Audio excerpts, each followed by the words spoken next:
All right, this is 6.6 in Algebra 2. We are doing radioactive decay. So most of the carbon found in Earth's atmosphere is the isotope carbon-12, but a small amount is the radioactive isotope carbon-14. Plants absorb carbon dioxide from the atmosphere, and animals obtain carbon from plants they consume. When a plant or animal dies, the amount of carbon-14 it contains decays in such a way that exactly half of its initial amount is present after 5,730 years. The function below models the decay of carbon-14, where n naught, that's an n with a 0 at the bottom, so n naught is the initial amount of carbon-14, and n of t is the amount present after t years, after a plant or animal dies. Okay, so we're going to use this formula again, but this process is called carbon dating, right? So carbon dating is the process where we use the amount of radioactive carbon-14 left in a sample of a fossil or something else to determine its age. Okay, so we're going to use carbon dating to answer this question. So here's the formula. Suppose that archaeologists find scrolls and claim that they are 2,000 years old. Tests indicate that the scrolls contain 78% of their original carbon-14. Could the scrolls be 2,000 years old? Okay, so the question is, so now what we're being asked to do is we're being asked to find, being asked to find t, right?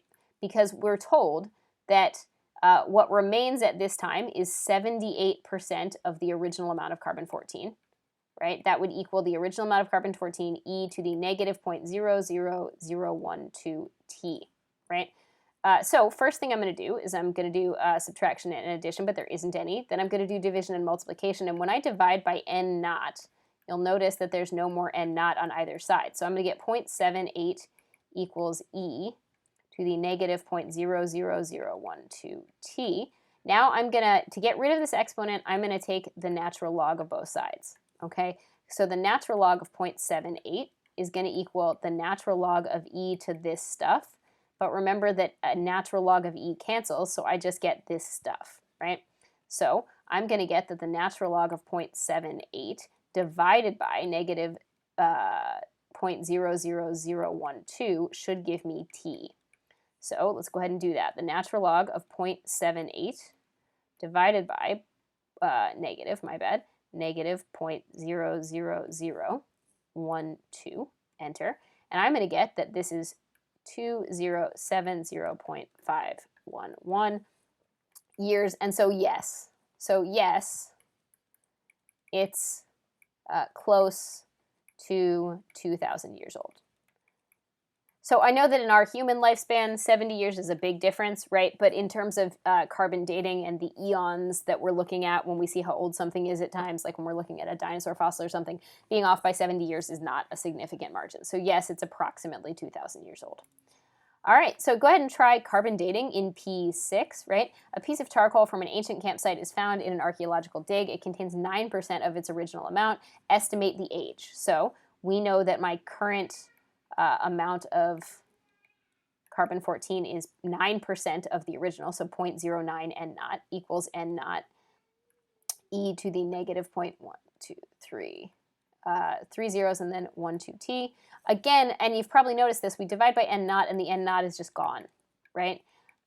So when I divide by n naught, it's just gone. I take the natural log of both sides to get rid of the e, right? Because the natural log of e to this value is going to cancel. And then I'm going to take that natural log of 0.09 and divide it by the negative 0.00012, and that's going to be my t, right? I'm going to go ahead and hit second enter because here that's definitely easier, right? I'm just going to change the 0.78 to a 0.09 because that's going to be way easier. And I'm going to get that that is about 20,000 years old, which is kind of intense. So, so this is approximately 20066.213 years old, which is crazy. So we're looking at like 20,000 years. That's a pretty old piece of charcoal. Cool, and that is it for our carbon dating section in this last video. One more quick note about radioactive decay, because we didn't actually address it in the last video. So, radioactive decay, so we just talked about carbon dating, right? So we talked about carbon-14, right? So carbon-14,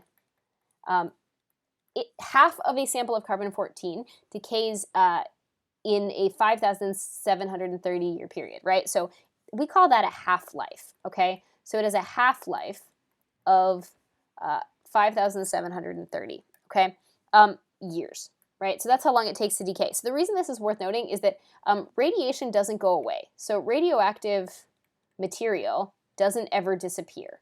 So radioactive material doesn't disappear, right?